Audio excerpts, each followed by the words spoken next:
But during those years of high school, this is something that people do not know. I was also a photographer. I left Burundi, and 6 months later, I was in Nairobi. And much of it following people who were smuggling, so walking. So all this journey, I made promises, my friend, where I would say, Lord, if you do this, I will do this. If you take me out of this situation, I will serve you in my life.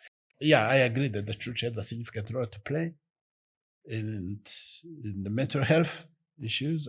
I believe that we need to give them handles of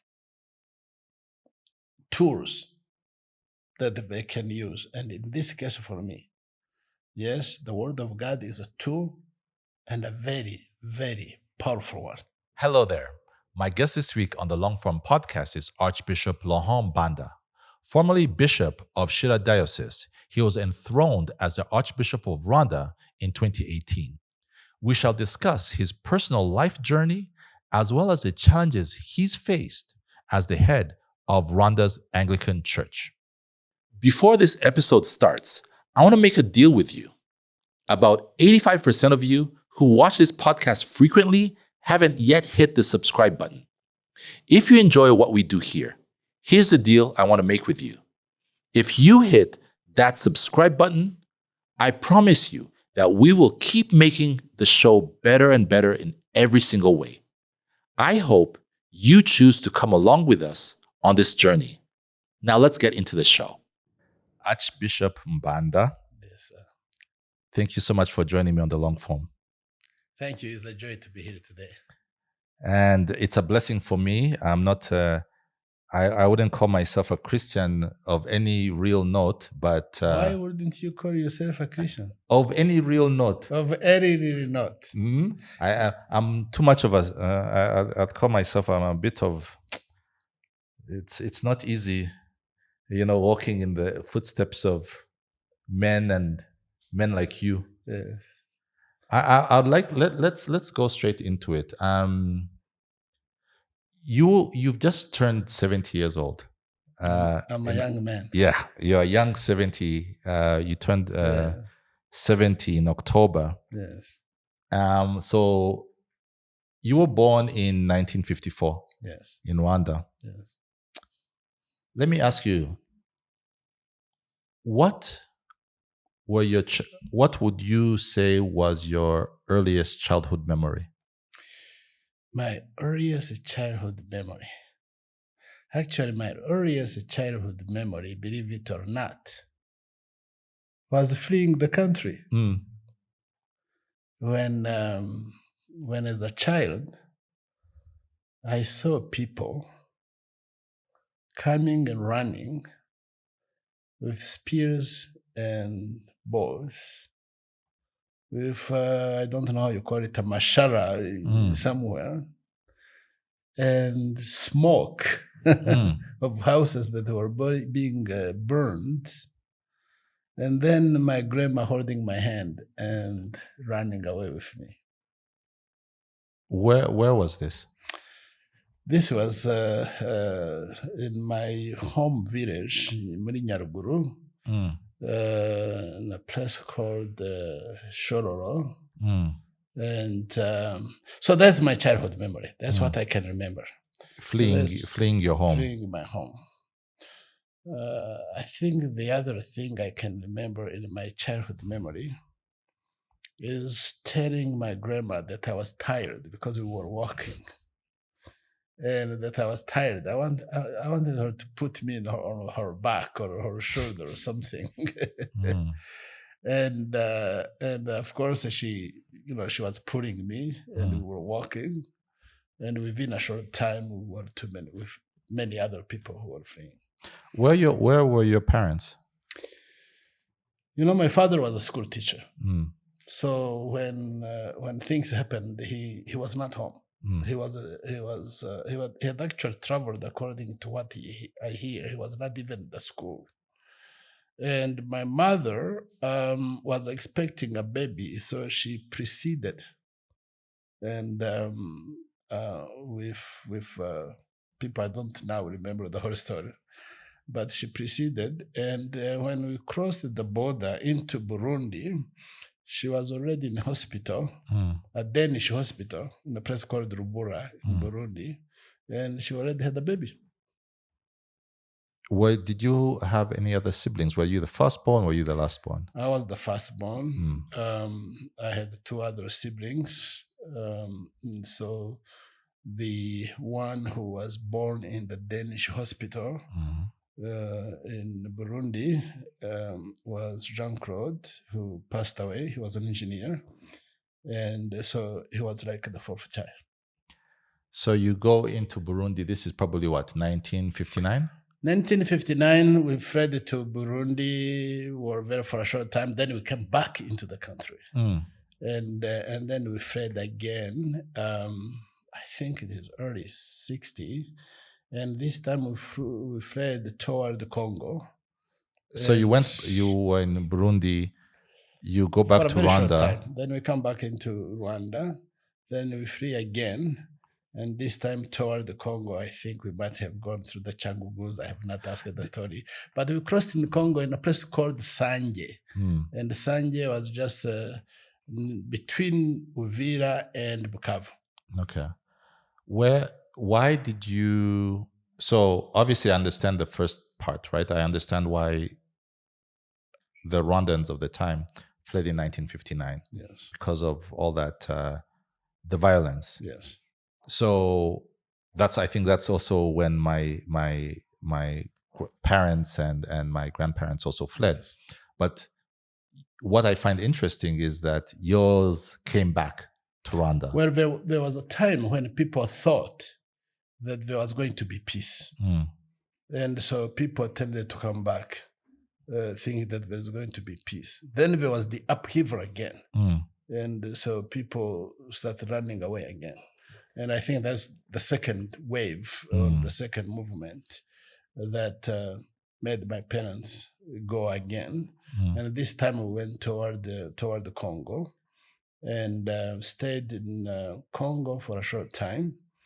And then they moved us from Congo, Sanje, where we were across to Burundi, and Gasenyi, a place called Gasenyi.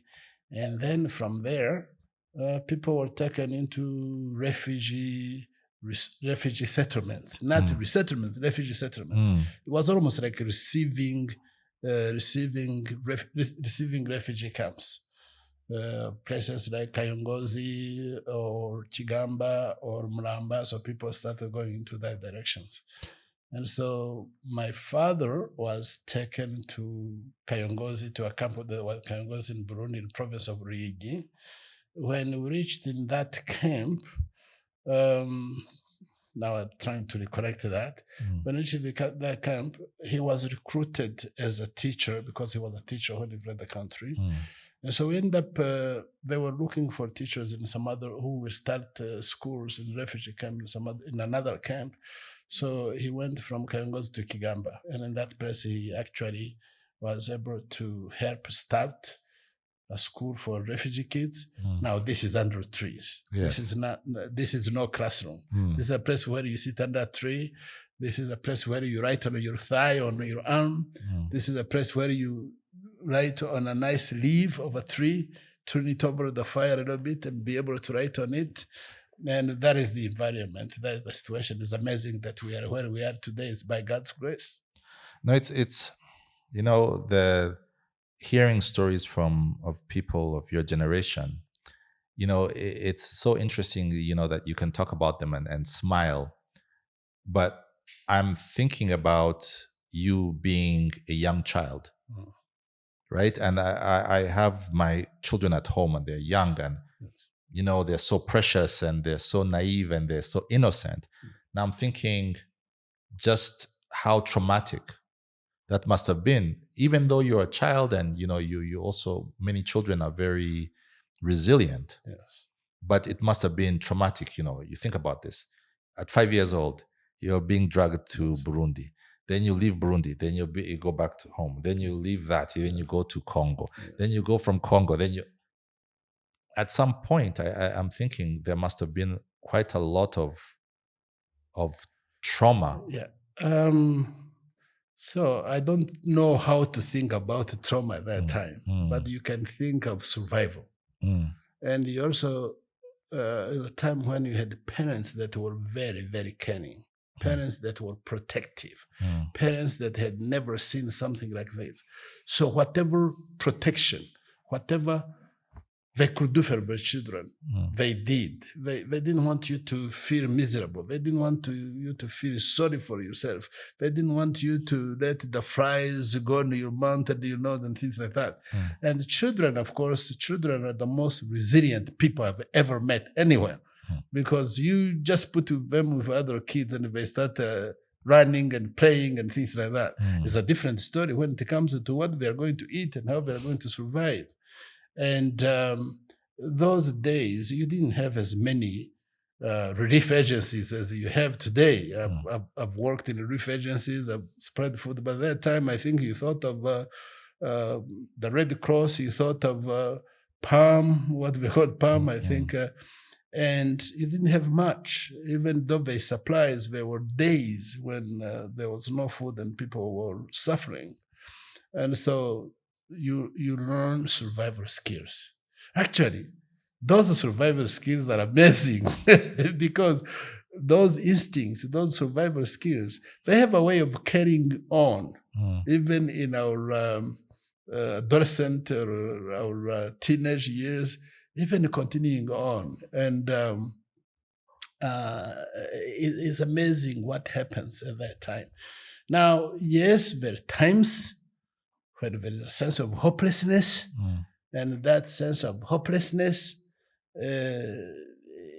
can only change or be broken by the narrative you get in your home and by how the parents handle that kind of situation, or else the community in itself. And again, let me say this, I think that Rwandan refugees in refugee camps, they were also resilient. Yes. And they were resilient because there was a sense of building relationships. There was a sense of, we came from here. There was a sense of, I know so and so, I know so. There was a sense of caring where adults saw children as their own. And so you protected children, you watched for them. You were there for each other.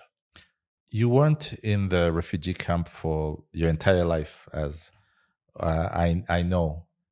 How does the young Laurent Mbanda from a camp in Burundi end up in Colorado? So my friend, from early my childhood, I think I was a hard-working kid. Whether my parents or people in the community, they knew me as a very hard-working person. I was always searching for what next. I was always searching for what can make my life better. And as a kid, I was also watching for my parents. I told you my father was a school teacher. In fact, he was a headmaster of a school in the refugee camp. So I carried my father's books. I would try to help whatever he was doing. But in my elementary school days, I also learned to provide for the family, since my father was not being paid a salary. So I learned whether I was selling this, selling that, anything that could be sold, from mandazis to pencils to cigarettes, you name it. You sold them. So I sold them. So my schooling was an off and on. At least from the time I was in grade 4, I don't remember going to school from Monday to Friday. There were days that I would run off and go do some little business and come back. Yes. And so I did that. And then when I finished my elementary school, I went to high school. I went to a mission high school. Even that mission high school, I had failed 2 times the national exam, not because I was stupid, but because of the because of the quota system that the Burundi government had put on refugee kids. What was that system? Where there was a certain, if you did the national exam, they always will say, we will only take this many students. So this many students, maybe for Burundi, the cutoff was at 60%. They say that. For the Rwandese, it would be like 50, the cutoff would be like 65. So there was always that difference. The cutoff for Rwandese was higher than the Burundi nationals. So I got very disappointed at that time. I wanted to leave Burundi. I wanted to leave the refugee camp. And in fact, I did. And my whole desire was to go to Tanzania and figure out where is the green pasture here. And by this time, you're a teenager. I'm finished with elementary school. So yes, I'm in my early teens. And a friend of my father who was a missionary, who met me actually as I was going to Tanzania. I said, what are you doing? So I told him.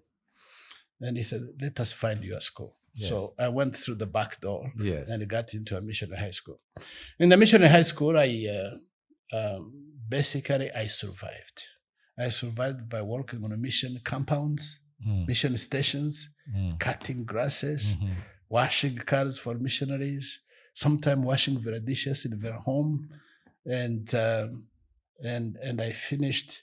But during those years of high school, this is something that people do not know. I was also a photographer. I learned photography.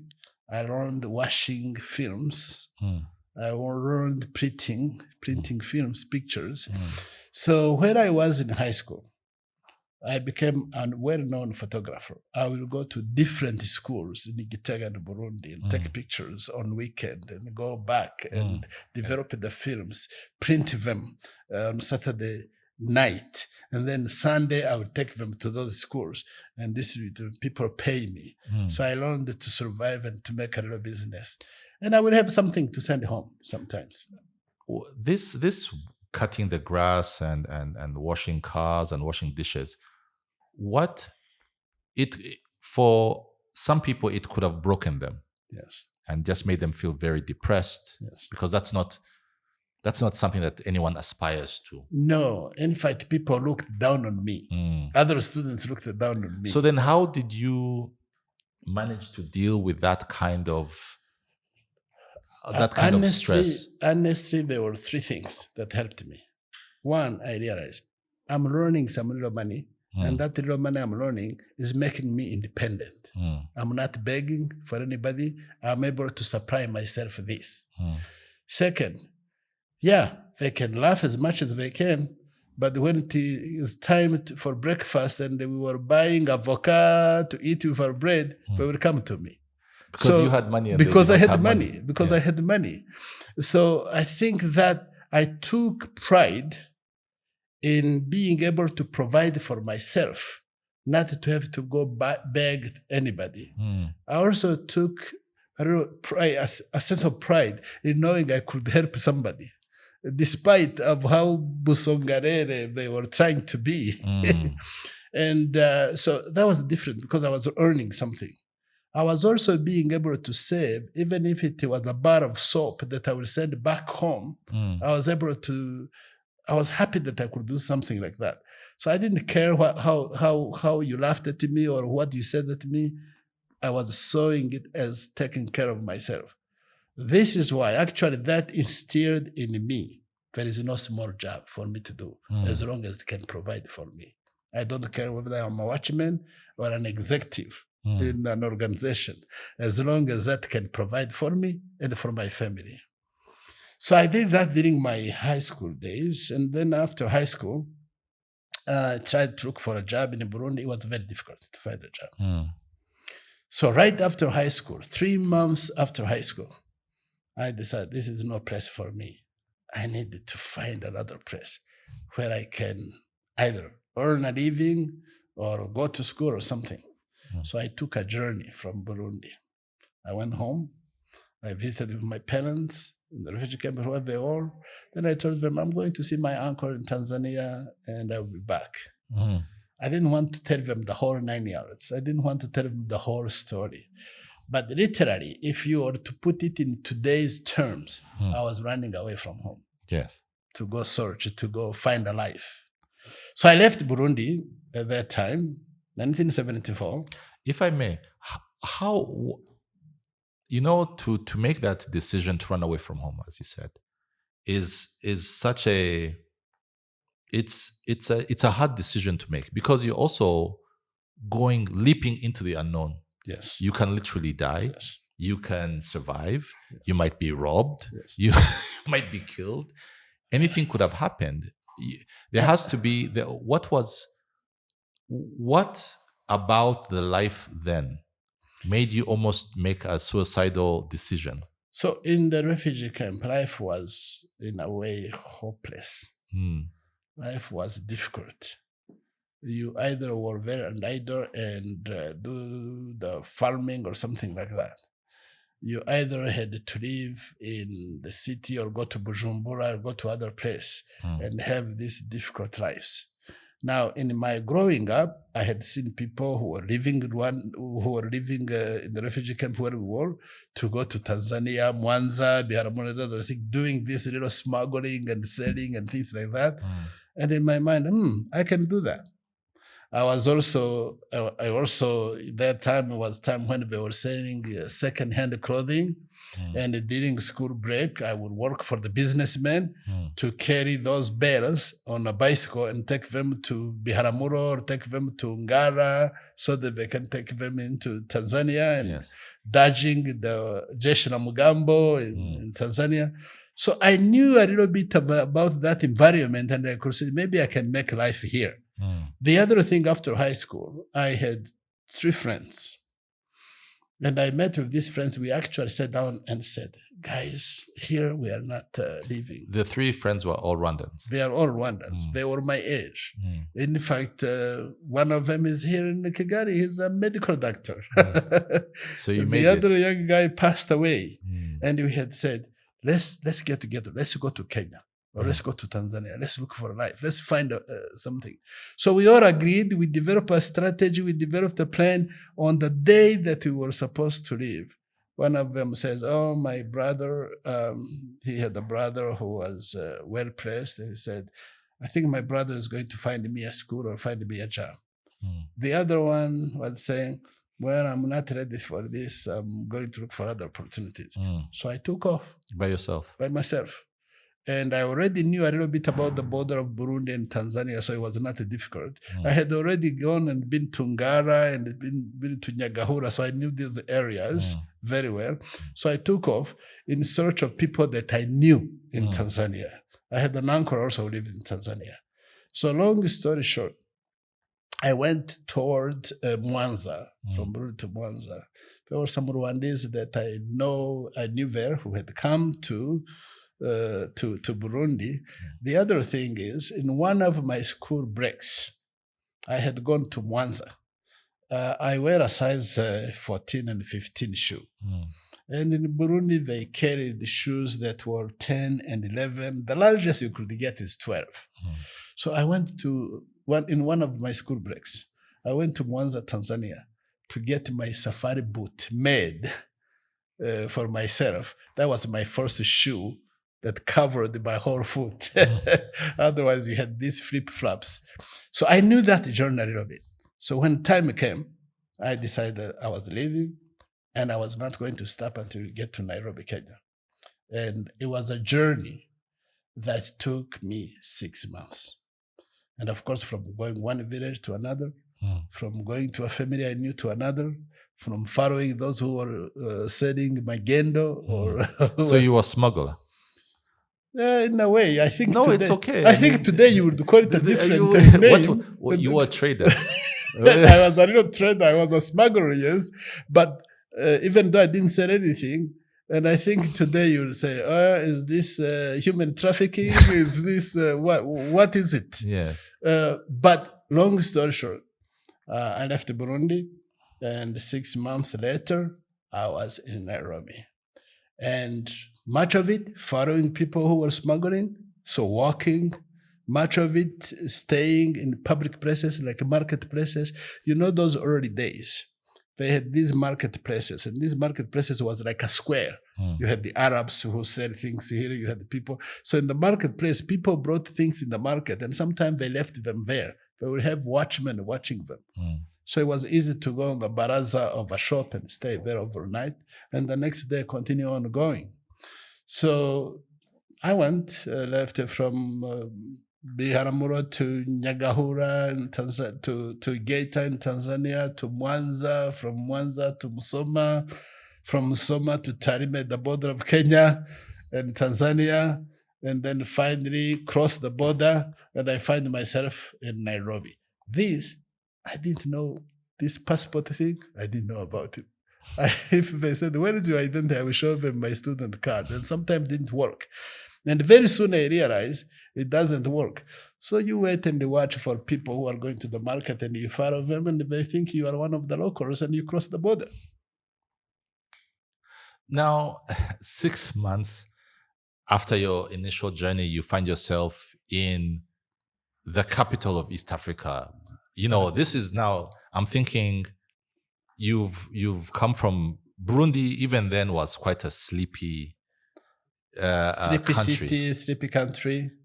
And then you go, you never really, Mwanza was a bit big, but it's also not. Mwanza was a little big than actually Bujumbura. Yes, but now you're in the big city, or the. Now I'm in Nairobi.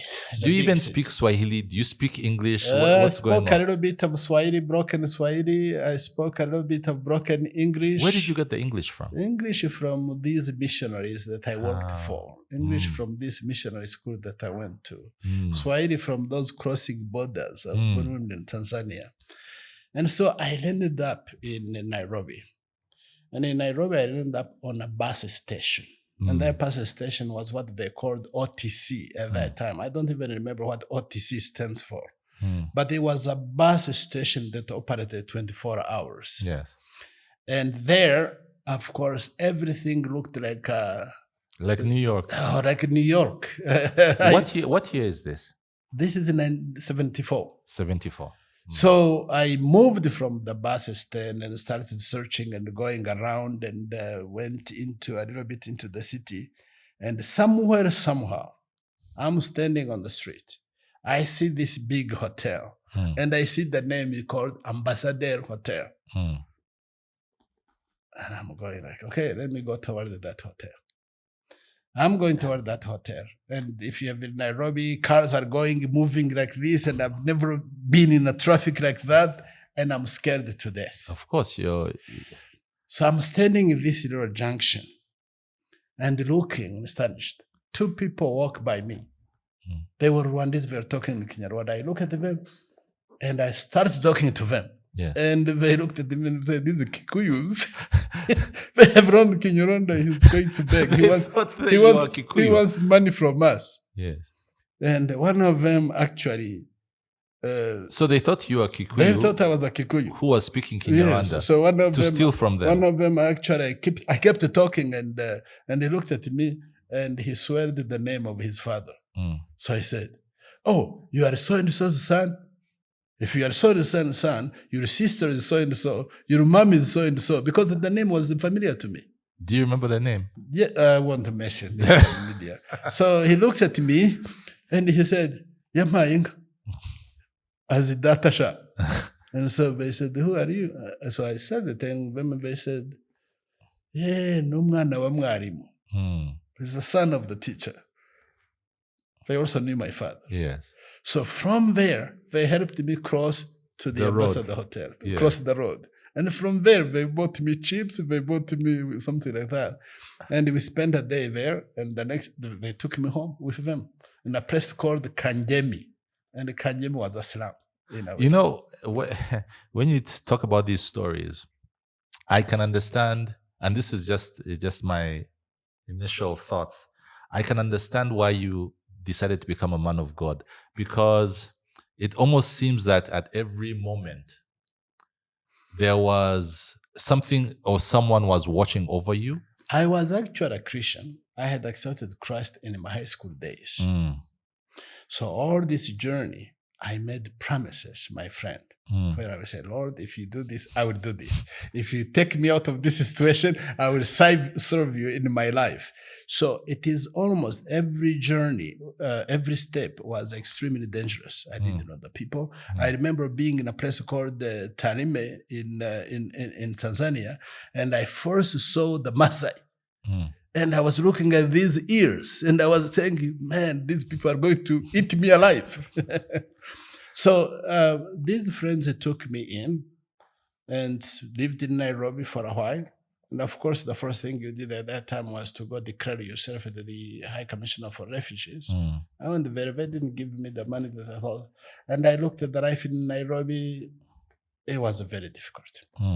Those were the days. If you were three guys staying in the same house, whoever woke up early and picked up the shirt, he wore it and left. So that was the kind of life. Yes. It didn't take very long to realize this Nairobi is not my place. So I wanted to be in school. I wanted to study. So I moved from Nairobi and went to a place called Kericho in Kenya. It's a tea plantation. I didn't know. I found many Rwandese who were working the tea plantation. But the reason I moved to Kericho was because there was a college, and that college was associated to the mission that of the school that I went to in Burundi. It was also a mission that worked in the refugee camp where I lived. And so I went there, the college. I negotiated my way. It's a long story. I negotiated my way. They didn't see me as a student. They saw me as a street boy. And they said, well, where is your passport? I didn't have a passport. I didn't know what who's asking you? The school? The school. Where are you from? I told them I was from Burundi. It was very interesting. They asked me what tribe I was. And they said, are you Tutsi?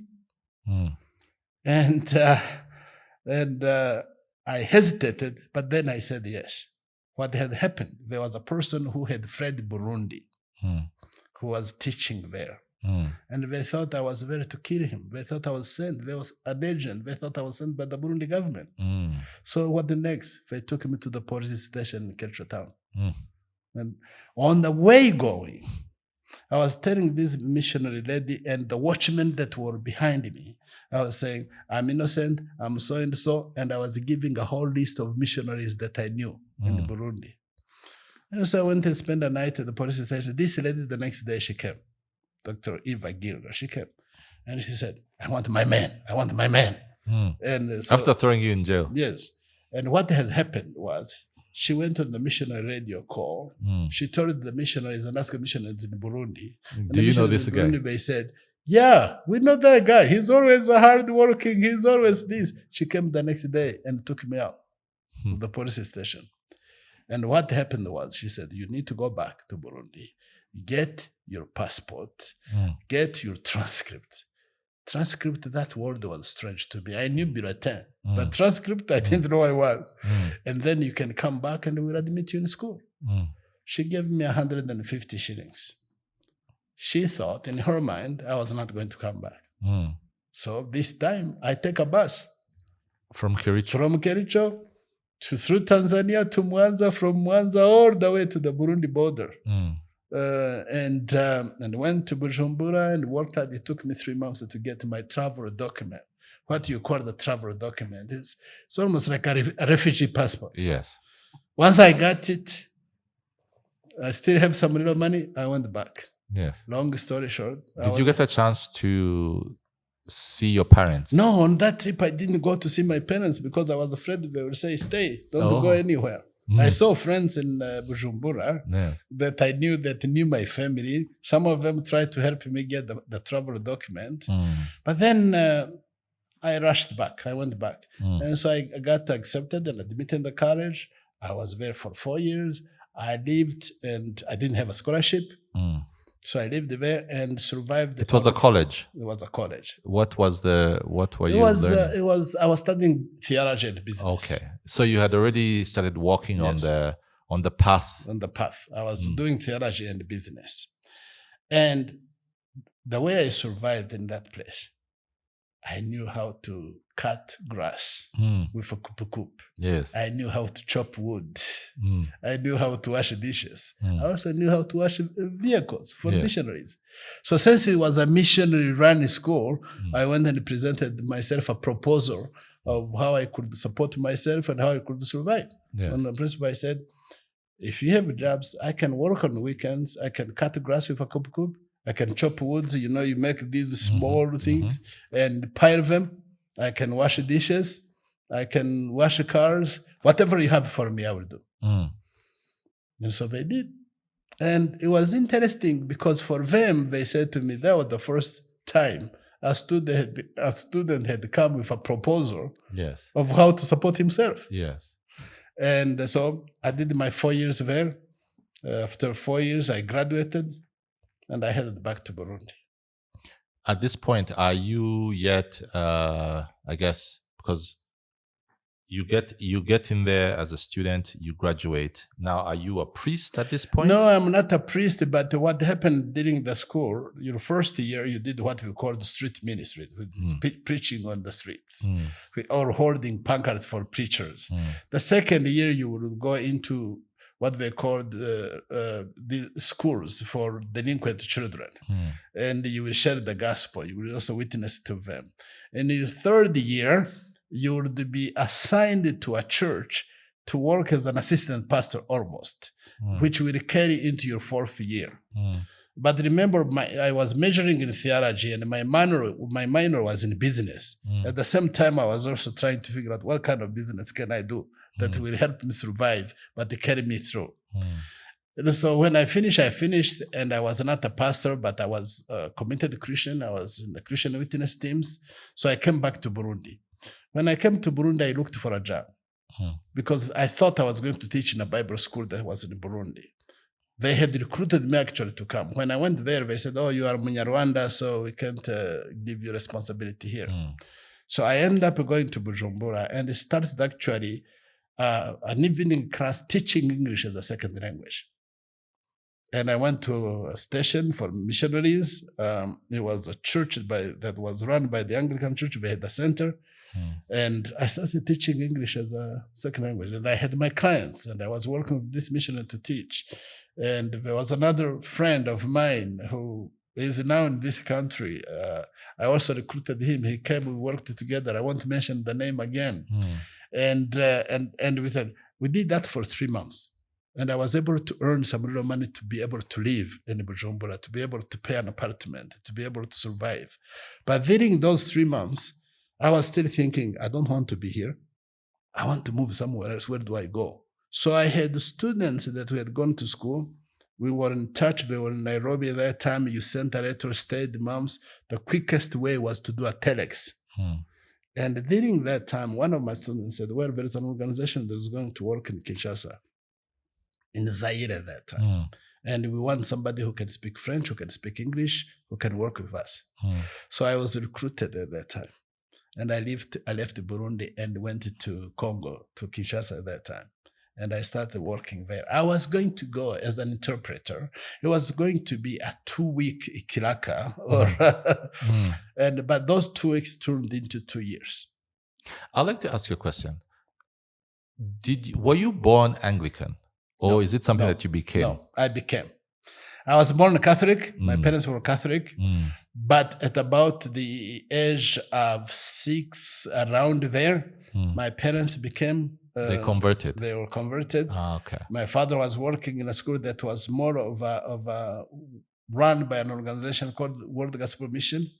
In Kenya, was known as Africa Gospel Church. And then later on, we became Methodist. And then we became United Methodist. And when I was in Kinshasa, I attended the Baptist church. So, but then the mission school that you went to in Kericho, was it an Anglican? It was run by the World Gospel Mission. Okay. So Africa Gospel Church in Kenya, what you call it. So I really didn't become, so I got to Kinshasa. I was going to go for 2 years, but I ended up being hired to be the director of the training center that I visited. So I was served there I was 24 by that time. So I'm serving in this center for 2 years. after the 2 years, they said, we want to start the same thing in Ivory Coast. So they take me to Ivory Coast. I was in Ivory Coast for about 9 months. And then I said to my boss, I said, I want to go to Bujumbura. I want to visit him. It has been long. And he said, It had sure. been close to 3 years. Yeah. And he said, sure. Plus, I thought, if I go to Burundi, this is the time to look for those attractive Rwandan Ladies. women. Yes. And you're now 25, 26 years old. I'm thinking I should be married. Yes. And most people who were in West Africa, if they wanted to be married, they went to Burundi. So he agreed with me. So I went to Bujumbura. And when I got to Bujumbura, they said, we have tried to start the same organization here in Bujumbura. It has not worked for us. Do you think you can help us? Yes. And so I said, yes. So I started the organization called Life Ministries or Campus Crusade. I started there, started working there. And within 3 years, I'm making the story short, within 3 years, we had a very strong live organization of 27 staff. And I made the mistake when I was running that organization. I thought I was being creative and innovative. So that organization would give us money, and this money they would give us they called it for operations. It was to pay for the office, it was to run the office expenses, it was for the fuel, the car, and everything. We were showing the Jesus film in the communities and churches. But staff members were supposed to raise their own support. Yes. It was a foreign concept. It was a concept that nobody understood. So I went and said, what if we raise in-kind money, and so that the money that we have, that is cash, we use it to pay salaries? And everybody agreed. So we'd go into the community, show the Jesus film and say, we don't have money, and you don't have money, and we are taking an offering. Don't think about money. Give whatever you have. And I remember my very first visit down on the lake south of Bujumbura. We showed the Jesus film. After showing the Jesus film, we asked people to give whatever they have. People brought flour. They brought mikeke, which is fish. They brought goats. They brought chicken. And I hired the truck. We put everything in the truck. We got to the market of Bujumbura, sold it. Yes. And we got the equivalent of $300 equivalent at that time. Now, that's not money you would have gotten in an offering plate on a Sunday. Yes. It made the news in the organization I was working for. And so my boss, who was in Nairobi, said, that's a violation of Campus Crusade policy. Because we started doing that strategy for raising money to do the work we were doing. And the actual cash they gave us, we would pay our salaries, our staff. Yes. And so, he said, no, that's a violation of policy. You are misallocating funds. Money. The Africa head of the whole of Africa said, that's very innovative and creative. So the two guys, my boss and his boss, they got in conflict. Yes. When they got in conflict, it went all the way to the president of the organization in Narrowhead Springs, California. So guess what happened? So you've caused an international incident. Exactly. So they say, the president said, bring me that young man. I want to meet him.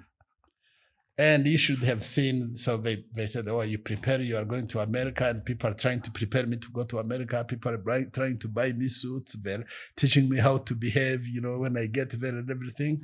And long story short, they got me on the plane with my immediate boss, and we went to the US. This is what, 76? No, this is now 82. 82. So going to Arrowhead Springs in California, is close to Los Angeles. And I go to this president of the organization, who was the founder. Now everything is overwhelming. No, but think about this. Not even the president. You go on a plane. Right now, Kinshasa was pretty big. Yes. But now I'm Nairobi, going to America. You'd been to maybe Cote d'Ivoire. Yes. Those are big cities. Yes. But now this is huge. This is now But this huge thing, I'm thinking, okay, so I'm going to America, but two things are going to happen. Either I'm going to be fired. Imagine.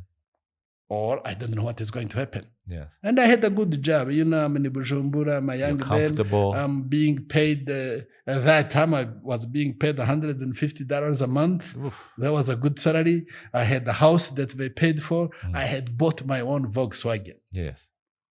And, You were doing well. You so could I was contribute doing to well your as a young family. man. I was doing well as a young man. But this going to America was very exciting, but very also scary because I thought I could be fired. So anyway, we go there and everything is overwhelming, of course. Mm. So taking me to this headquarters of Campus Crusade, we go to the boardroom, I sit, and then the president comes. And my immediate boss is there. His immediate boss is there. We are seated, and they introduce me. Was the, if I can, was the gentleman who was in Nairobi, was he? He was an American. American. And And the one who was he was an Africa boss? American. Okay. Yes.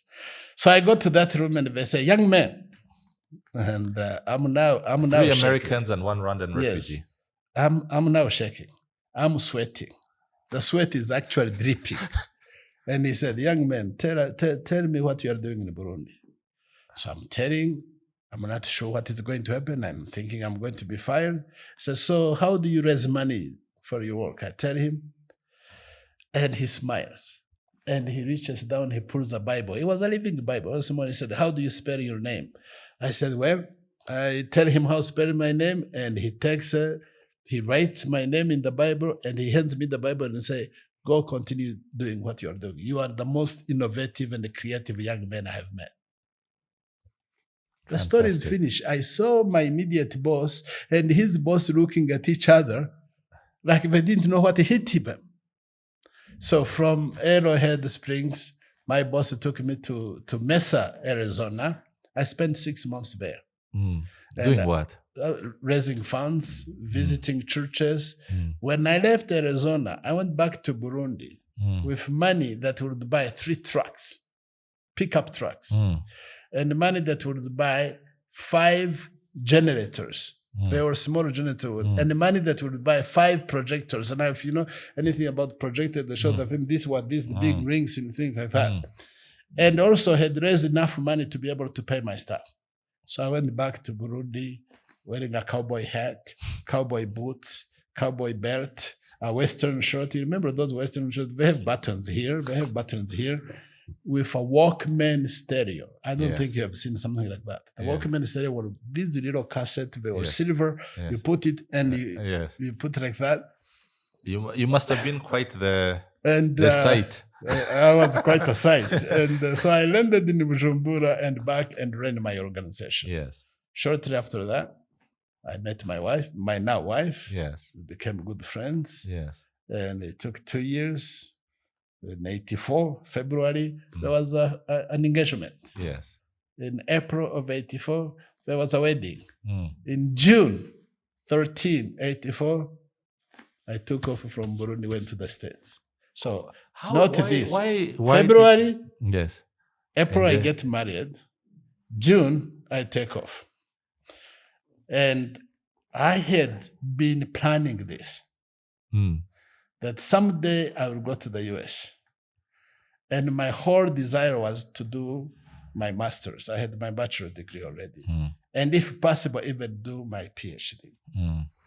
I had planned it quietly because I believed if you reveal this in Burundi, they will block you. Yes. Because they had started at that time, if you went from Burundi and you went out and you were a refugee, they wouldn't actually allow you to come back.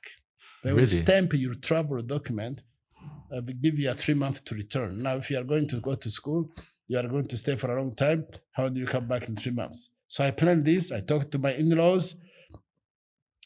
Both my wife and I didn't reveal to our family that you're going for good, that we are going to go to the States. We just told them, I'm getting married and we're going to continue here. It was only 2 months before. After our wedding, I told my wife, we are going to go to the States in June. So we don't say anything about the gifts they had given us. And my in-laws had something, so had a little money, so they had, and some other friends that you probably know had given some nice gifts. And so we sold all the gifts we got. Mm. especially those of the kitchen and everything. Mm. And we got enough money to buy our tickets to go to the States. I had no scholarships, but I knew how to negotiate my way to get a job. It's really interesting. It sounds like at every moment in your life, you were trusting in something. I was trusting that God will provide. I was trusting that God answers prayers because I had actually taken that journey. I had seen God's hand in my life. I could look back in my life and almost say, that was God who did that. Mm. That was God's hand. That was God's provision. That was God's timing. So, plus, I believed in network. And I trusted also in the goodness of people. Mm. Because also people had played a significant role in my life. Mm-hmm. But more importantly, I trusted that God will provide for me. I had seen how he had taken me from Burundi to Kenya. I had seen how he had taken me from Burundi to Kinshasa, from Kinshasa to Ivory Coast, from Ivory Coast back to Burundi. And now I was going on this trust. I was going on believing also, but I always believed that really, Abanyarwanda, we say,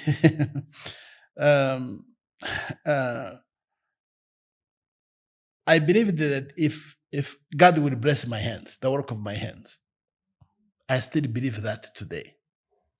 That if I work hard, if I put in my best, God will give me the desires of my heart and he will bless my work. So long story short, we went to the States in 1984. I had no scholarships. We survived like any other student. So we did odd jobs. We worked hard. I finished my master's. Then I went on to my PhD. So we were in school for about 6 years and then finished my schooling. And the day I finished my doctoral studies, I saw in a paper, in a magazine, that was put out by an organization called Intercristo. It was an organization that was looking for an Africa director. And they were saying, we want an Africa director. It was an advertisement who has these qualifications, everything. I picked up the phone and I called that organization. I said, this person you are looking is me, except he didn't put my name down. So the president was shocked. He asked me questions, I responded. He said, if you believe it's you, why don't you come for an interview? I said, please, will you buy my ticket and I will come? So they bought my ticket, I went for an interview, I was offered the job. And I became Africa Director of Christian Aid USA. And stayed there. So that was my first job in the US. So how does that, because now I want to kind of move it to closer to the mid-90s. How does that job then end up being compassion and then ends up you being part of the recovery, the post-genocide recovery here in the country? Yes, so that job, I worked as Africa Director. I did it actually for 2 years. And that job also helped me to travel from the US to Uganda, where we were assisting different organizations, different ministries, to Cameroon, to Congo, to Burundi. I started traveling in many different African countries. And then my wife started a business. This business grew. And I was helping her in the morning and in the evenings. It got to a point where I said, I cannot do both. So I had to quit my job to go work for my wife. What was her business? We were actually selling used clothing, used tires, used everything you could think of. Shipping container loads to different parts of Africa. world. Of Africa. From the United States. From the United States to Nairobi, to Burundi, to Cameroon. Wherever I had traveled, that I had made the connection. Yes. And so that business was doing well. But at one time, we lost containers in Nairobi, Kenya. We lost about 6 containers. That's huge money. How much was it? Could you remember how much you lost? Probably a container was around $30,000. Sheesh. So we lost a lot of money. And during that downtrend. What do you mean? When you say you lost it, what do you mean? Well, we shipped the containers to Mombasa. And when they got to Mombasa, they disappeared. They didn't quite disappear. There were some political issues in Kenya. So They didn't get out. Then they got out. They went into bonded warehouse, and ended up being a lot of money that they were charging. We tried to figure out how do we move them from Mombasa to Dar es Salaam and then ship them to Burundi. They got to Dar es Salaam. It was a wrong destination. I want to go into the details, but it was a mess. Yes. So we lost that money. And then during the downtrend, 2:30 in the afternoon, I got a phone call. And this phone call came from a friend. And he said, we are looking for an Africa director for IBS. IBS was International Bible Society. And he said, someone has given your name to us. Will you come for an interview? Do you know who that person was? That Paul was a friend called Paul Chandler. He was a missionary kid who had grown in Ivory Coast, but we knew each other. Yes. And I knew his father because his father was a professor at the school where I went to. And I said, yeah, but I'm doing this. And he put the phone down. I said, let's talk tomorrow. 30 minutes later, I got a phone call from Compassion International. They said, are you Laurent Mbanda? I said, yes. He said, someone had given us your name as a potential for a country director in Haiti. Would you be interested? So I said, well, let me come. So they paid my ticket. I went to Colorado Springs in Colorado. Now, Colorado Springs and Colorado, the organization were almost like 2 miles from each other.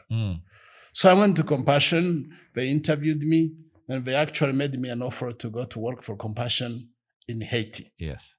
And the other one had offered The other you one was Africa. offering me a position to come as Africa director for International Bible Society for the French-speaking countries.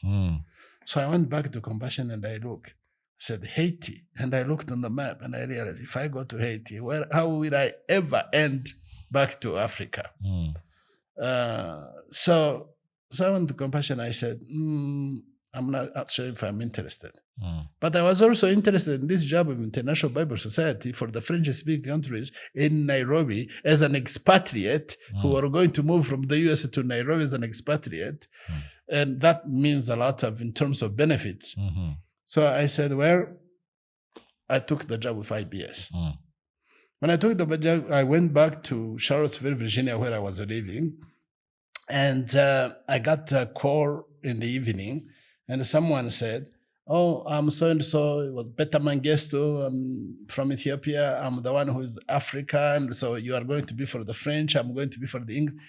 So I looked at that, he said, they made you an offer, but I want to renegotiate it. I said, wow, because I was going to be living in Dakar. And he wanted me to come to Nairobi. Yes. Plus he renegotiated my salary. And I said, I'm sorry, I'm not interested. So I called back and I said, I'm not taking the job. When I said I'm not taking the job, Compassion calls me again. These organizations were talking. Yes. Because the man who had actually recommended me for the job was the same. He was on the board for both organizations. And so they started saying, well, we need to watch. So they will share information. So Compassion comes back and said, there is an opening in Nairobi. Yes. And we would like to hire you to be the Africa Program Director for Nairobi. So I went, we met, we talked, and I accepted the offer. Long story short, Compassion moved my family from the US to Nairobi. And I went as an expatriate. Now, going as an expatriate versus into this job. I'm thinking about this. Now, you go to Nairobi. Now you're an expatriate, Africa director. The first time you had been to Nairobi was...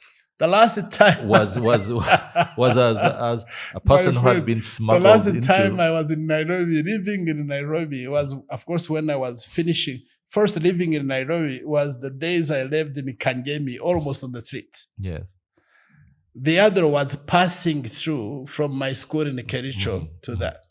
But now you're coming back. Now I'm coming back with a Land Cruiser already waiting for me, with a house already waiting for me, with a driver already positioned for me, everything put in place. Yeah. I'm driving these Land Cruisers with the antenna on the top. You're a boss. I'm a boss. Yeah. What I used to see, where they said, these are Coperant. Coperant were the technical people who come. I couldn't believe myself. I thought I had arrived at that time. I think you had, though. And so we come, we land in Nairobi. I'm there. March of 93. So I'm in Nairobi. I'm working, of course, Africa Program Director is a big guy, it's a big position. I'm traveling to these countries. I could not come to Rwanda, even the Compassion had work. So I'm going to Uganda. I'm going to Bunya in Congo. I'm going to help start the Compassion in Ethiopia. So I did that, and then continues on. In 1994, the genocide against Tutsi starts. Actually, on that April 7, I was in Nairobi. But the 8th in the morning, I was supposed to fly from Nairobi to Bogota, Colombia. So I left. But I knew what was happening. You already knew? Yes. I knew because, the genocide started immediately after that. So I landed in Colombia, Bogota. And I enter that, and people are asking me where I am from. I'm saying I'm from Rwanda. They're watching news. Everybody is feeling sorry for me now. So I go through the immigration. I go to the hotel. And once I get in a hotel, and in Colombia at that time, the cartels were terrible. The security in the hotels was just too tight. So I landed in that hotel. And shortly, like 2 hours later, I get this phone call. It's from Compassion International at the headquarters in Colorado Springs. They said, we want you back here. So my boss, who was also there, we get on the plane. We had stayed one night. We go to Colorado Springs. They said, well, genocide is happening in Rwanda. We want to be able to help in the relief. How do we do? You are the one who speaks Kinyarwanda. You're the one who know you are in Nairobi is part of what they're doing. And so I said, what are you going to do? I said, I don't know. At the time, because this is maybe 3 or 4 days after, do you understand at the time the scale of what was happening? I don't understand the scale. I see what is happening in the news, but the NGO community now is starting to talk about it. And being part of the NGO, everything was going on. People were trying to figure, there are NGOs that survive, I'm sorry to say, that survive in situations like that. What they wanted to is to see how tragedy. Yes. So went to Colorado Springs, met with the organization, started thinking about what we were going to do, and then left with a mission that I was going to come to Nairobi, see my family, and then go to Uganda and start thinking, how do we help these organizations? Of course, deep down in me, I was saying, these are my people, whatever I can do. I was willing to make that step. So I came to Nairobi. I got to Nairobi. I actually got home that same night because I had the team that we had come to. We flew to Kampala and then got on the drove all the way to Kabale. And from that time, then we started doing relief operations. I would go home sometimes on the weekend, but we were stationed there. And we followed the whole situation until Kigali was taken. And by then, before even Kigali was taken, we had all this relief and providing relief in Byumba. We were assisting children. We were providing dry food and things like that. So the whole relief situation, and I was managing it. So long story short, I was stationed in Kabare, the White Horse Inn. And my responsibility was to come into the country, as many other relief organizations was. Interesting enough, I think I was the only Rwandan who was heading an organization with relief supply. There was another young man who worked for Accord, ACCORD. He was also Rwandan. And that's the one I remember in terms of relief organizations that were headed by Rwandese. Of course, you are not just a country director of an international NGO. You are Rwandan, as you said. I was Rwandan, so it was too emotional. That's what I was thinking. How do you... It was too difficult. How do you manage? But What are you seeing? I think this whole thing of saying, it almost numbs you because you are trying to intervene, you are trying to help. You have no time to think about what you see happening. And in fact, that was the challenge from the people that I was working with, that I was not, they were saying, you are not grieving. What kind of person are you? And they say, it feels, but for me, this is a rescue time. This is saving lives. This is attending to those children that had been hacked by machetes. This was time to meet with these people in the refugee camp. It was not a refugee camp because it was, more of a where they had put people in Byumba. And soon in the Gahini, soon in the Kibungo, soon in the Kayon, in the Rwamagana area. Soon we were here after Kigali was taken. We had children here in Masaka. So it was, for me, it was an opportunity to jump in and help, almost numb to what was happening. But the nights were nightmares. I can imagine. Now, I would like to ask, did you never feel, by this time, you felt the hand of God on your life, yes, moving with you. Do you not almost feel and looking at what's happening with the children and women and men, and you ask yourself, where is God in all of this?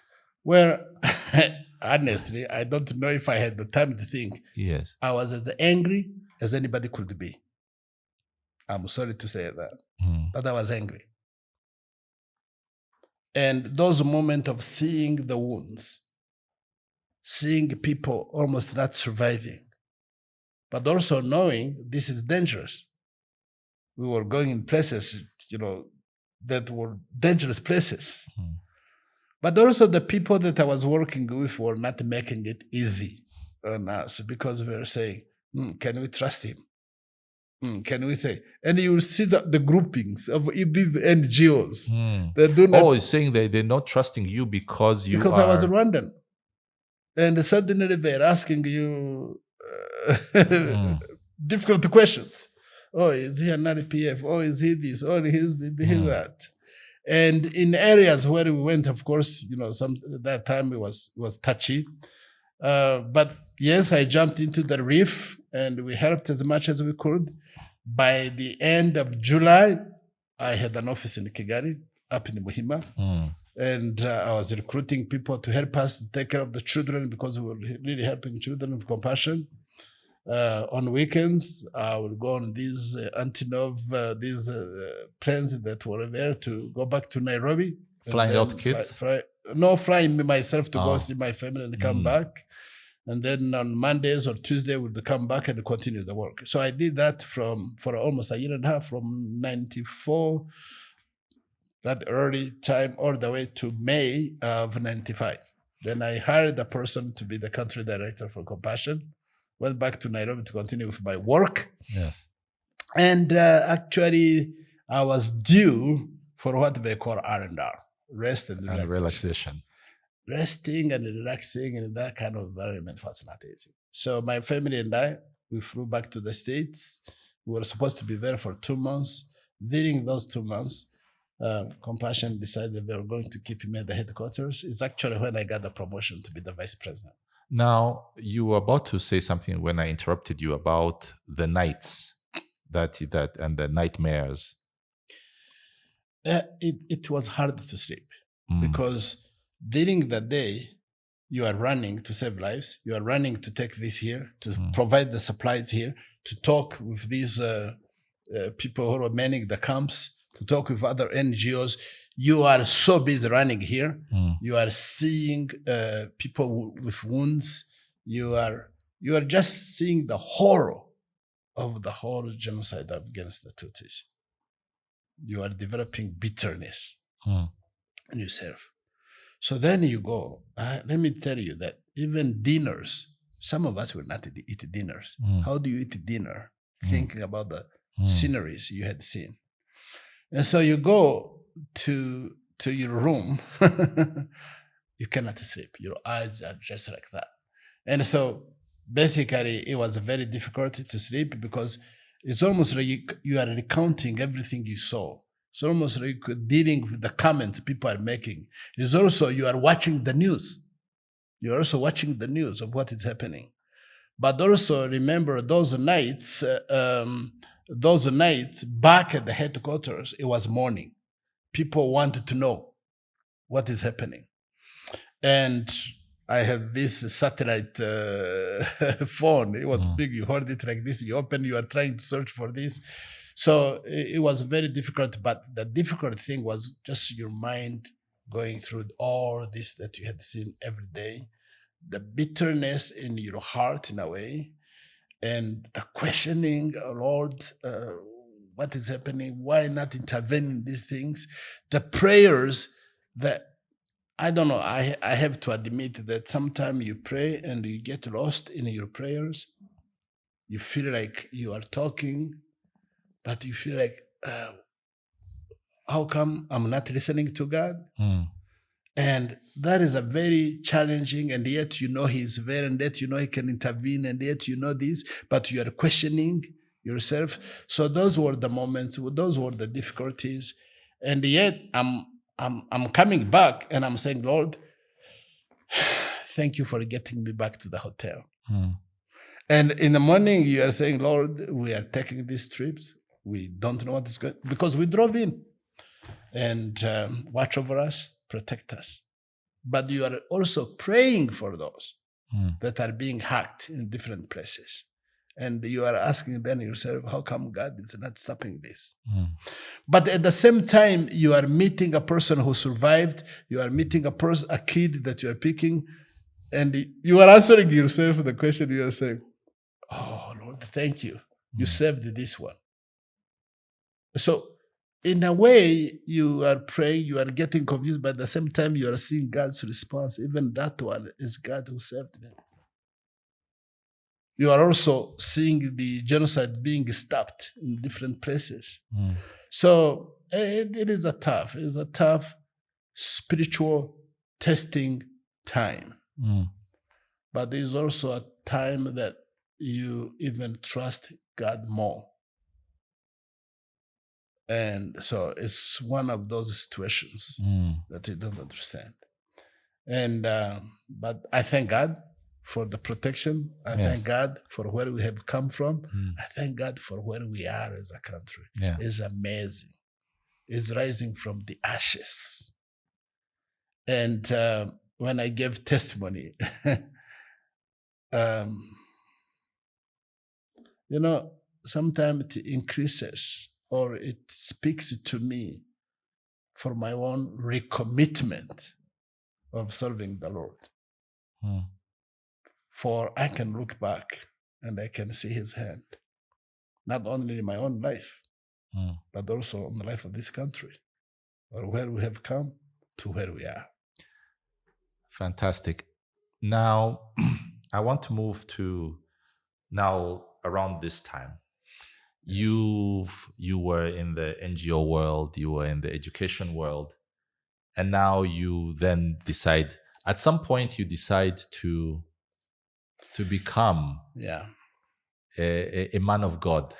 I was always a man of God. Maybe but then a full-time servant. With the uniform and everything. Yes, with this thing. Yeah. Yes. I think I got to first know you, your name, when you were the Bishop of Shyira. Yes, I think we met before that, but yes. How does the person who was running an aid programs become a bishop? What are the steps? Yeah. First of all, let me put this. I've always been a Christian from my high school days, as I said, and even before that, but I really made my own commitment because I know in those refugee camps, I would go forward to be prayed for and to accept Christ. But there were some little incentives because sometimes they gave you books, sometimes they give you coloring books, sometimes they give you clothes. But in 69, I made my own commitment to accept Christ because I wanted to know what decision I've made. And so I continued with that, even though I was in the NGO community. I spent 18 years for Compassion. But prior to that, I had been in some other NGOs. And I had gotten the opportunity. You know, sometimes you get into this Western-run organization and you put a ceiling on yourself. You said, oh, if I be a director, oh, that's maybe what I can need. To me, it never appeared to me like that. I believed that I can go up. But also at one time, I put a ceiling on myself. When I became a director of international programs, I thought, oh, that's it. But within a year from that, I was vice president of international programs. And I had 23 countries that I was responsible for. And I was traveling in many different countries. I had been ordained as a pastor, an Anglican pastor, in 1988. And priested, what we call priested, that was a deacon, priested in 89. I was still living in the US. But the Anglican Church of Burundi, where I had done with Campus Crusade, had seen, or at least I've been involved in the church, and they've seen me in the ministry and the discipleship. And I was part of the evangelism and discipleship in Burundi. So the bishop very decided that it would be good to call me and ordain me, and I would be what they call the commissioner of the Anglican Church in North America. So to say that I was already a pastor, but I was working in an NGO organization, I would preach on Sundays, I would continue my work with Compassion. In 2003, I decided I was going to travel, to visit, to come on vacation with my whole family. Now 5 of us coming to Rwanda. We came, we spent a month in Nairobi, traveling, going everywhere. Then we came to Rwanda, we traveled the whole country. We felt in love with the country. Our children, of course, sewing, relatives and everybody. And on July 28th, in Hotel Shyira, we made a decision as a family that we were going to go back, but we were going to resign from Compassion International and move to settle in Rwanda. So I went back. In August of 2003, I resigned from Compassion. Compassion was shocked. They didn't know what I was doing. They felt like, who wants to leave this kind of a job, this kind of position, this kind of pay, to move into a country that's not stable, is what they called it, is what they're saying. And I did. But within 2 months of my resignation, the Compassion came back and said, what can we do to keep you? Yes. So I said, I don't know. The only way to keep me is to move me to Rwanda. So they gave me a contract for a job I was going to do in Nairobi for a year. And I looked at it and I said, oh, praise the Lord.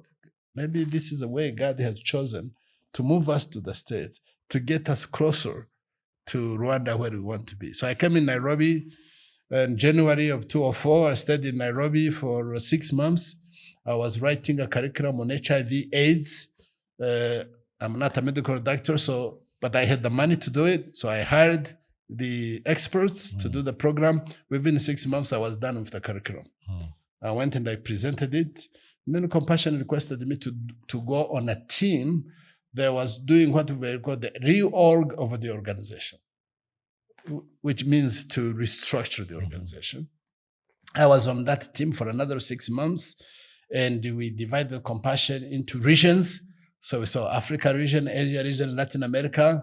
We restructured, so I was in the restructuring and was involved. At the end, in November, they said, so what are you going to do? I said, I'm done with what you have asked me. I'm moving to Kigali. And they said, we don't want to lose you. So we started looking and saying, well, we need to move the Africa office from Nairobi anywhere to a certain place. Where can we move it? So we did research. We involved in many research. Cape Town, Lusaka, Kampala, Addis. And we looked into those whole situation. At the end, I said, but can we visit Rwanda also? And they said, sure. So we came and we were doing what they call human element. Human element was just to try to see this. So we met different people. We met in different offices. We went back and made the presentation. And I said, oh, by the way, we also visited Kigali. And everybody was not interested. We were saying, well, Kigali communication, school for international children, all this. And I said, but that will come. And it looked like I didn't stand a chance. Yes. So I came back, and 2 months later, I got a call. They said, we would like to move Compassion to Kigali. Will you be willing to be the Africa Vice President? And I said, yes. So they moved the Compassion. They asked me to move Compassion. I moved the Africa office. I came and settled in Teledis. That was the building that was new. It was just coming up. I was the first tenant in Teledis. And besides the radio, this was there. And that's actually where I met you the first time, because you were bringing me an invitation for a wedding. Yes. And so I started Africa Director. I was there for 5 years. And I was tasked to grow Compassion. I grew Compassion. I started the Ghana office. I started the Togo office. I started the Burkina office. And I was looking in Southern Africa. In 2010, around September or something like that, someone came to me. And they prayed with me. And they asked me if I would be willing to serve the church full time. That's how it started. Who's that someone? I'm not going to mention names here. Oh my goodness. Huh? I'm not going to mention names here. That's a church politics now. Let us keep it like that. So we prayed it together. And after praying together, I realized this is something I need to take in prayer. I'm not quite ready for it. Yes. It was a tough time for me. So I started sharing and praying with people, because there was a time when I had 2 kids in college, in private Christian college in the US, if you know the cost of colleges in the US. There was a time I had a son in Germany at the Black Forest Academy. Yes. We were paying that. Compassion was paying for the high school, but for the university we were paying. So we were spending not less than $100,000 a year to pay for college for these kids. As you know, the college in the US.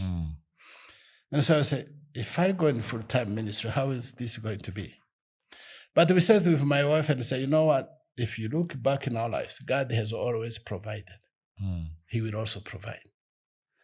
And we prayed, and finally we said, well, if this is of the Lord, let it be. So we were open. We went through the process. I was elected bishop of Shyira Diocese. That's in Northern Province. Northern Province. I was not even there when that happened. I was in Ghana, but then I got the news that I was elected. And then we started thinking, okay, so how am I going to tell Compassion? How am I going to resign from Compassion? And that was a process in itself. And then we started thinking, so how are we going to take care of the children? Something happened that confirmed that this was a God thing. I had the house here in Nyarutarama. And one morning, my wife comes and says, someone said, well, we want to look at this house. And my wife said, no, it's not for sale, it's not for rent. They pushed. At the end, she let them in. They visited the house, and they said, well, we would like to rent it. And my wife said, it will cost you. And it did cost them. So they took the house, the Japanese embassy, and became the residence of the Japanese ambassador. They've been in the house for 15 years. That was God's provision for us as a family. And we moved up north. So I worked there as a bishop. And I was actually excited because I saw an opportunity not to make a living, because I was making a living where I was. A very good living. If anything, this was a downgrade. But in terms of money, maybe not in terms of But mission. I saw an opportunity to make a difference. And that's what I had always desired. I saw an opportunity to say, let me come from these reports that I read at the top, but see how I can actually get my hands and my feet wet. Mm. So I moved up north and I started a program. And I was excited to see that I started a program that was similar to Compassion, what we call the early childhood development. We developed centers. They went up to almost 200 and later on came to 197 because some were comparing them with Compassion. I saw an opportunity where we started the Polytechnic College and launched it. I think today is a big college. I saw an opportunity where we also built a small guest house because we had lost a big hotel that we had. We sold it. I shouldn't say we had lost it, sold it, and because of being in debt, and we built a small one. So an opportunity to build a commercial building. So the Lord, in His time, provided, grew us, expanded us, and time came for me. And I felt like, well, this is time. So I was going to retire actually a year and 4 months early. And the reason I was going to retire a year and 4 months early is because we had found somebody to take over from me. At Shyira. At Shyira. But that was also, I was serving as vice president, as vice chair for the International Board of Compassion. And at that time, Compassion said, hey, if you are ready and you want to come back, we have a place for you. Yes. So I went through the process. Compassion offered me a new job, and I became executive director of board engagement. They meant actually an offer. And I took the letter, I took the offer. I promised to work 25% of my time while I was doing transition. And time was going to come where I was going to be moving back to the States. Yes. So I started preparing. I sold my house, everything that was to go. One afternoon, I got people visiting me. Ariko, you know, you have too many visitors. Maybe whenever I either there are phone calls, the visitors, Yes. you. Sometimes it's good not to mention names. No. I'm not Yes. saying I don't want the names. I'm just noticing that there's a certain pattern in your life. A pattern in my life, I will tell you. From the time I finished school, I have never in my life applied for a job. Never written an application letter and applied for a job. Second, I've never asked for a salary. How much am I going to be paid? A couple of times, actually, I've realized that I was underpaid, and the organizer said, did you know you were underpaid? I said, no. When I was in Compassion, after leaving Nairobi, going back, I had been underpaid for 2 years. And so when they discovered that and they shared with me that, they did what they call a litro. And that litro means that they paid me for, they covered the difference for the 2 years I was there. Guess what? That was my first house down payment. Fantastic. So that happened. It happened also when I was with Christian Aid. So, but I made the commitment early on during my Campus Crusade days that I would never ask for a salary. I would never go to work somewhere for money because God will always provide. And if you're an organization and you are a fair organization, you pay me according to your salary structure. But people take advantage. I'm aware of that. So, so what happened was, those phone calls, those things like this is networking. When you network, when you are connected, when you are people, and when you have, depending on how people know you, God will always open doors. God works through people. So I believe in network. I'm a networker. But also, I believe that when I engage in something, I will offer my best.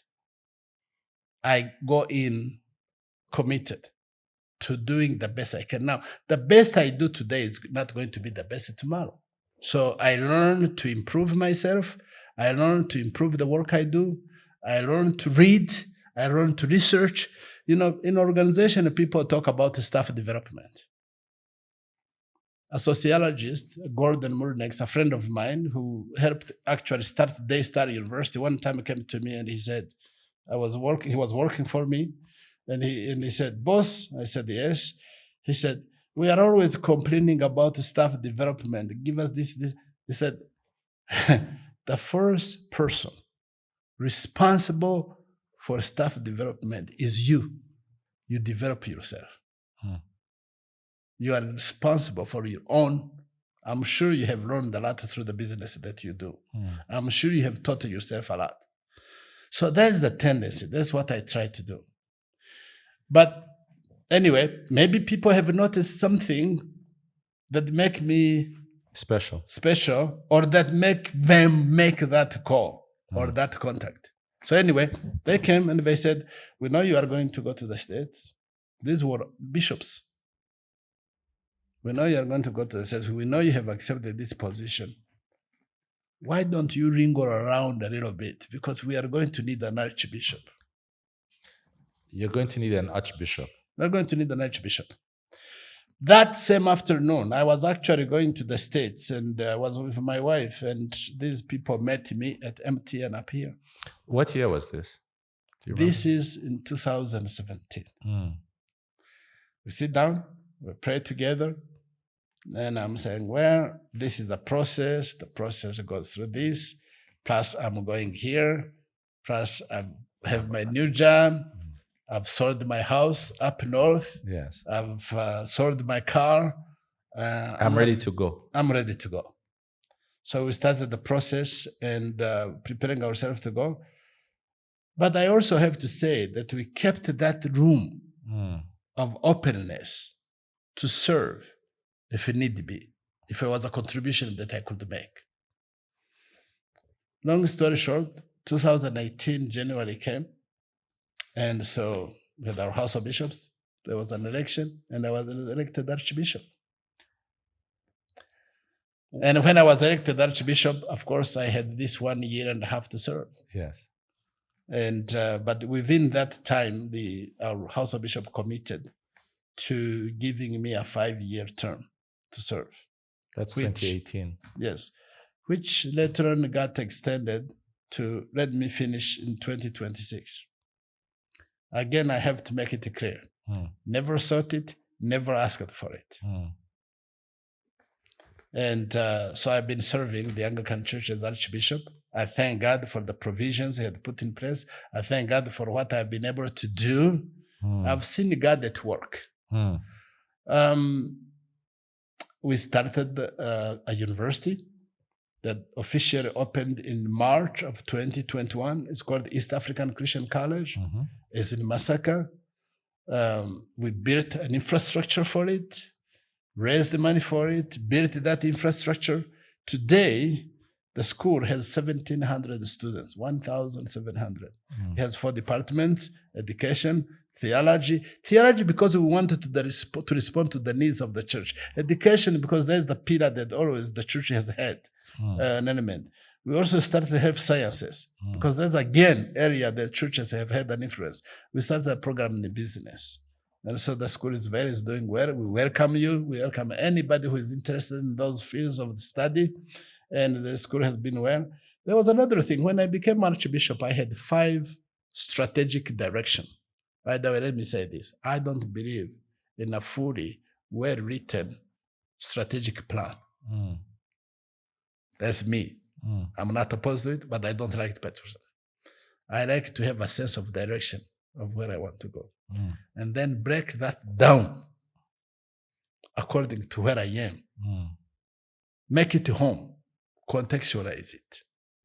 So I have 5 strategic directions: equipping leaders, evangelism, discipleship, early childhood development, financial literacy, accountability, and management. Yes. And there is a reason for that. Also, sustainability. I've been in missions, I've been in NGOs, I've been in Christian ministries since, as I said, 1979. I think it got to a point where I realized I used to teach at a university in Vancouver. I would teach the summer schools at Trinity Western.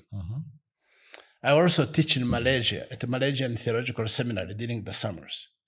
I taught 3 courses. I would teach a leadership and a management course. I will teach a course on intercultural studies. I will teach a course on development studies. And so one time I said, if I'm teaching development studies, and the end our churches are generally, we are living off asking and handing a handout. What are we going to do? That is the spirit I took in Shyira Diocese. That is the spirit I took in the Anglican Church as a whole. So I started thinking, if I am thinking for myself, how to live with my family, if I'm strategizing how to invest as my family, how can I use the same thinking for the church? Yes.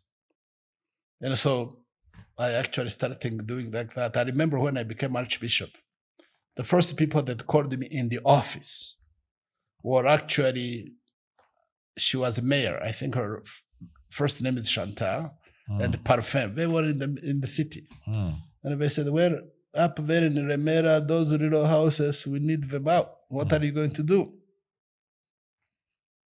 I said, I don't know. There's even a different diocese. It's not in my diocese.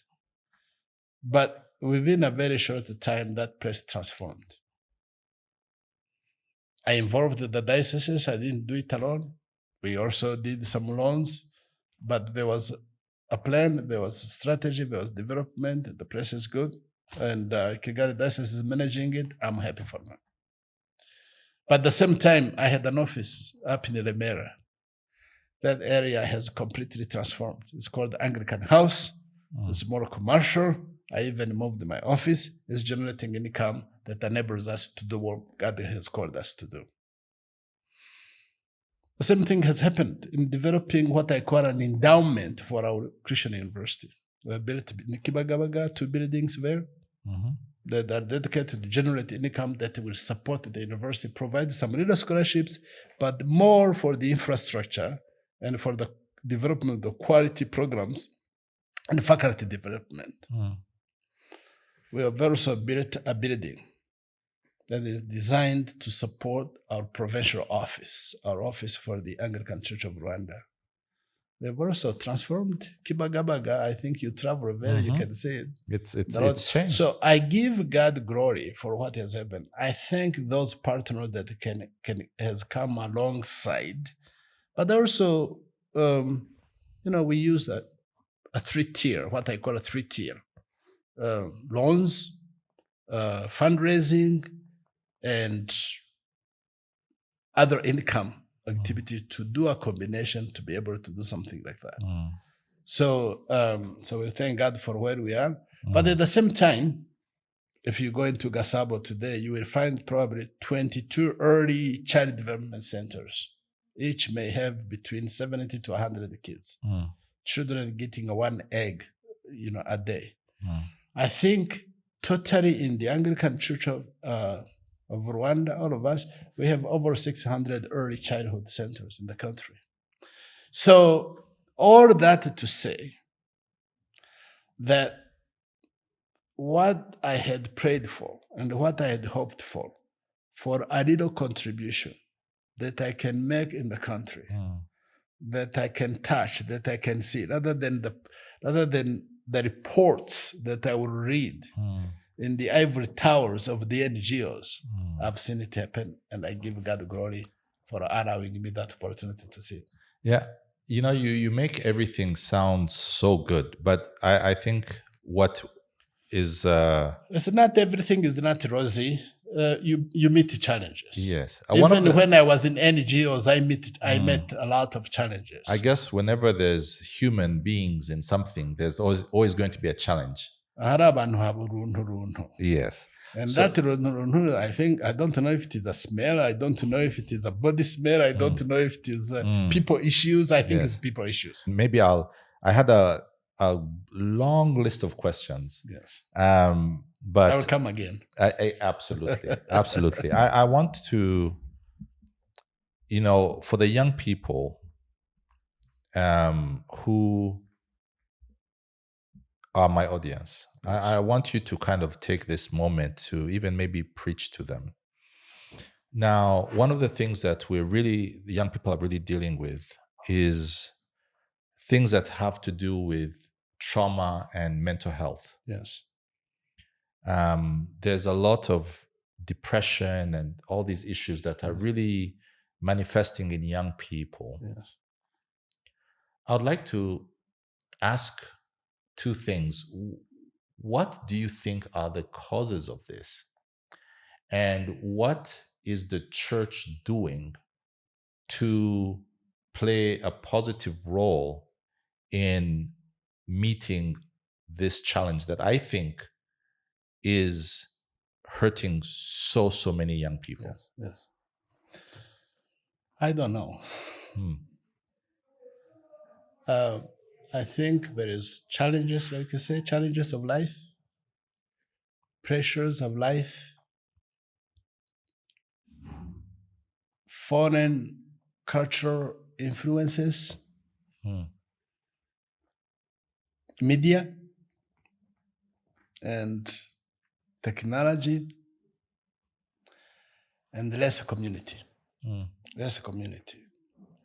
less relationships, less building one another, less being there for one another. And so young people are being pressured by foreign values. Young people are being pressured by what they see and they learn. Today, I think, talk about media,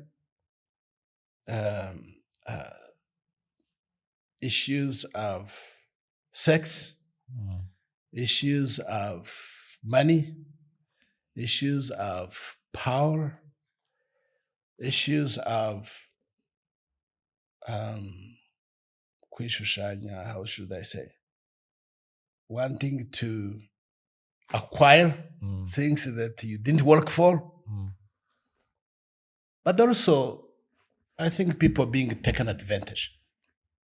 That is also there by everything that is happening around. And sometimes by I want to be like so and so. Sometimes we put too much pressure on ourselves. But the most important thing is our values. Are our values being challenged? And are we as institutions, church institutions in this case, actually helping people contextualize the teaching that we are giving them? I like Galatians 5:22 to 25 or 23, where it talks about the fruits of the Spirit. When you look at those fruits of the Spirit, being patient, self-controlled, loving, humility, when you look at those, do they contradict our culture? The answer is no. Can we rate them? The answer is yes. We rate them to our cultural values. Can we put something in the context so that people at least have a footing and an understanding? And the answer is yes. Are we doing it? I think we are too busy running here and there, even in our own homes. I leave early, I come late. Am I spending that important time with my wife? Children are grown. Am I giving that important time to my grandkids so that they can learn from me, so that I can instill those values, Rwandan values, so that I can instill that biblical teaching? There's another challenge. Are these young people being provided opportunity to express themselves in a safe environment? Are we dealing with their issues as a family, as a community, as an institution? When I say institution, I say church. Maybe we don't know how to relate to them, and they don't know how to relate to us, including myself. How do I relate to a young person today who comes to church? What do I tell him? But what I believe is that the Word of God transforms and changes life. What I believe in development of a person and development of anybody, it starts with me. In fact, it's a good teaching that the Bible says that Christ came so that they may have life and have it in abundance. I take that to be a holistic approach to ministering, to teaching. Now, when I say holistic approach, I want to address you as a person. I want to address your intellect. I want to address your spiritual. I want to address your economic. I want to address your social, the whole person. But also, there is another biblical verse, I think it's 2 Corinthians 5:17, that says, tends to indicate and say very clearly that when Christ has come into our lives, when we have accepted into our lives, you told me to preach, so I'm preaching, and we receive him as our Savior, we become a new creature. The old is gone, the new has come. And to me, I think that new is new values, new life that stems from that belief of Jesus being a transforming in my life, those biblical teaching. I want to think anew. So that new person, that newness comes not only in my heart, but also in my thinking, but also in my values, but also in my way of life, holistically. And I'm not saying that, so the old is gone, the new has come. I think the old is that made me stagnant. The old is that made me displease God in my living and in my life, is that thing that have enslaved me. And that has enslaved me could be different things. It may be sex, it may be alcohol, it may be bad behavior, it may be wrongdoing, and the biblical teaching and teaching me. So how do I relate to that and look at that, but also be a Rwandan who is a Christian, this new man in Christ, but who doesn't live in the top of the tree, but lives in the Rwandan community, lives in my culture, in my country, in my relationships. How do I become a Rwandan Christian? Isn't that a contradiction? Huh? Can you be both? Yes. If something addresses me holistically, of course I'm a Christian, but I'm Rwandan. And do I even need to say when am I Rwandan and when I'm a Christian? It has totally transformed me. So it is not a matter of being both. It is a matter of living who I am, knowing my identity. My identity in Christ, yes. But these biblical values also help me to swift and see what is honoring. Let me tell you.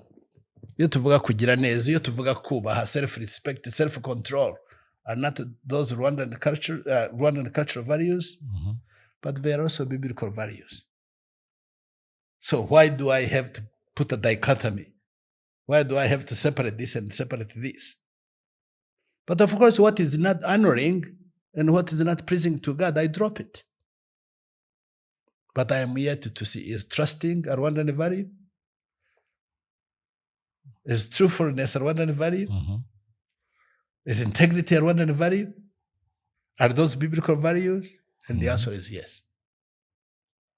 So how do I believe as a Rwandan who believe in God? But there's also, because I think God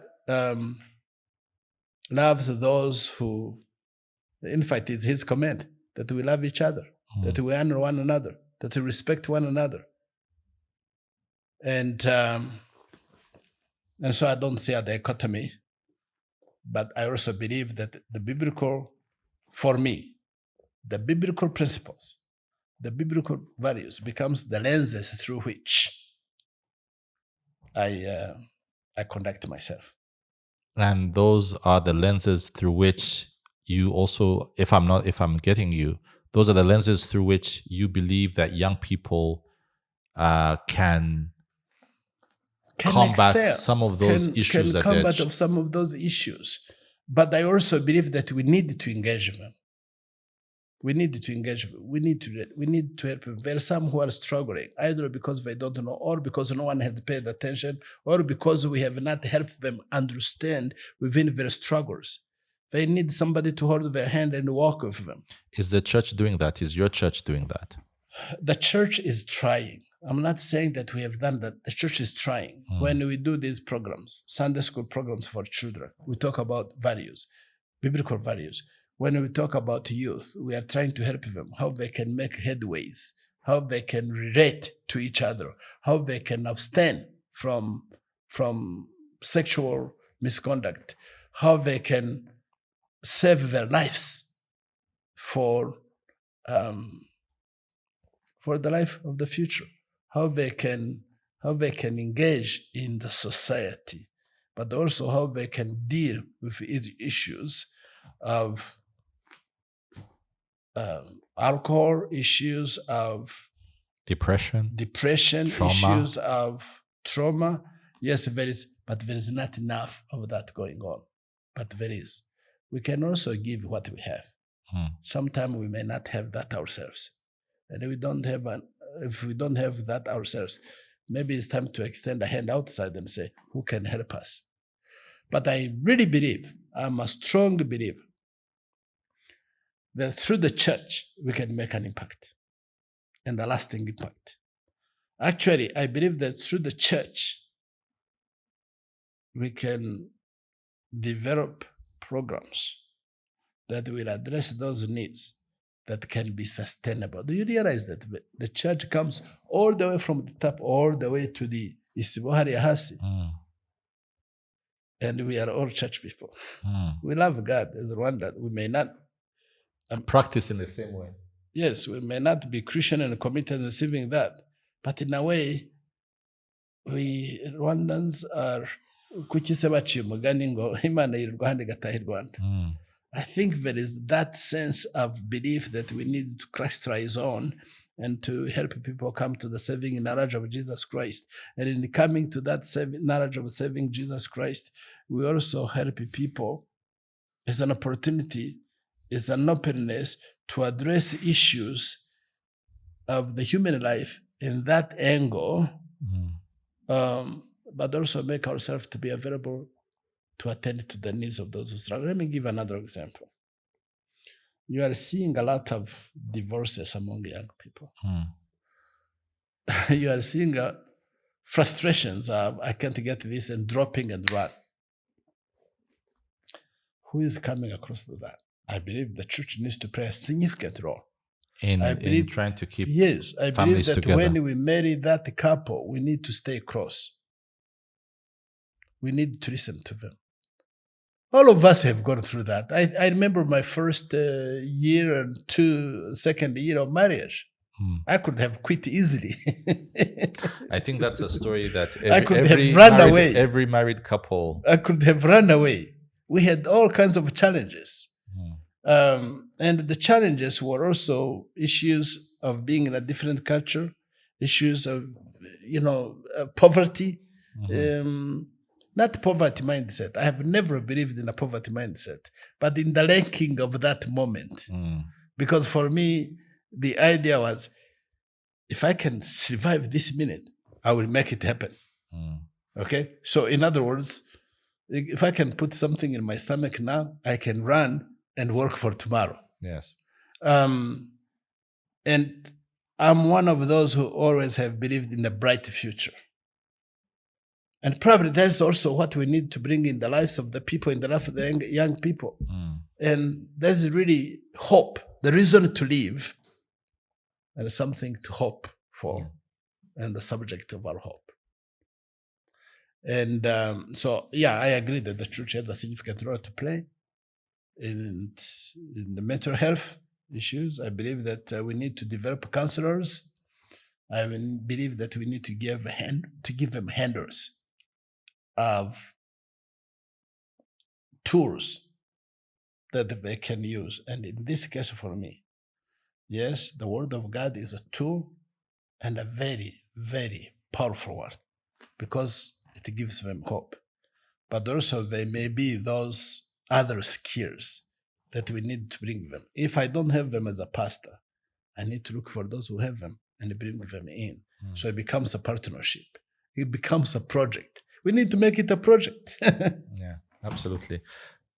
Archbishop Mbanda, thank you so much for your time. Not only have you shared with us your origin story, you've also given us also a better sense of the history of Rwandan people through your own story, and you've ended it with a bit of preaching. In fact, so much so that I think I might not have to go to church for the next couple of weeks because you've already given me the word. I did it wrong. I did it wrong. I think you should go tomorrow.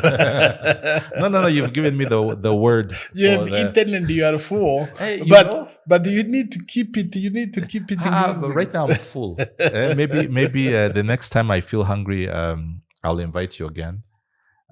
Thank you so much for your time. Kibaga will receive you. And fantastic. I'll go to CLA just next door. It is not about which church. I'm not saying come to me, but I think it is about loving God. I think it is honoring Him. I think it's serving Him. But more importantly, I think it's receiving Jesus Christ as our personal Savior. For He changes lives and transforms life. And with that, thank you so much for joining me. I hope you enjoyed yourself. Thank you. Like I said, I have so many other questions. I thought I would have an opportunity to touch on the way, the challenges within, like you said, orthodoxy and the new ways of doing things. We're seeing a lot of a proliferation of new sects, even within the Christian faith. There is a lot of false teaching. I'm sorry, and I have to emphasize that there is a lot of false teaching. The false teaching sometimes stems from the fact that we ourselves haven't been taught, and therefore there is a sense in which we really need to help people so that there is no misleading. False teaching is not even in the Bible. The Bible talks about false teaching and false prophets. So we need to be aware of that. All of us can be misled. But we go back to the Word of God and say, what does the Word of God say about this? Yeah. So with that, I think I have another list of questions. Maybe if I can, I will invite you again, maybe in Inshallah, in 2025. Where we can now continue this conversation. Yes. I think this one has been very good because now it places you as who is Laurent Mbanda, the Archbishop. And next time, I think we'll really go and dig deep into philosophy of Christian philosophy and really. I would love that. And I will love that as well. And hopefully when I invite you again, you will say yes as you did. I will. And when you invite me again, let us talk a little bit deep into that theology, into that philosophy, into that. One thing I would like to talk to someday is this church titles: Archbishop of the Anglican Church of Rwanda, and Apostle so and so, Prophet so and so. Those are interesting ones. Someday we need to have a discussion. I think we need to, because I'm also getting confused at this point. We have apostles, we have prophets. I thought those were things of Paul and Matthew. Yeah. Maybe so, but maybe we need to go to the scripture because the Bible will indicate, will teach us and educate us on that one. So, well, I'm thinking that I'm very open to learning, and I think there's no better person than you to have these kind of discussions with. There are some really good people who can do better than me. But then we'll start with you. Thank you so much. Thank you, and you've really spent a lot of time with me. May the Lord bless you. May He bless your audience. And may the people that listen to you also be blessed. And the church says, Amen. Amen. Thank you so much. If you enjoyed the conversation today, share your thoughts with us on our social media platforms. You can find us on Twitter, Instagram, and TikTok.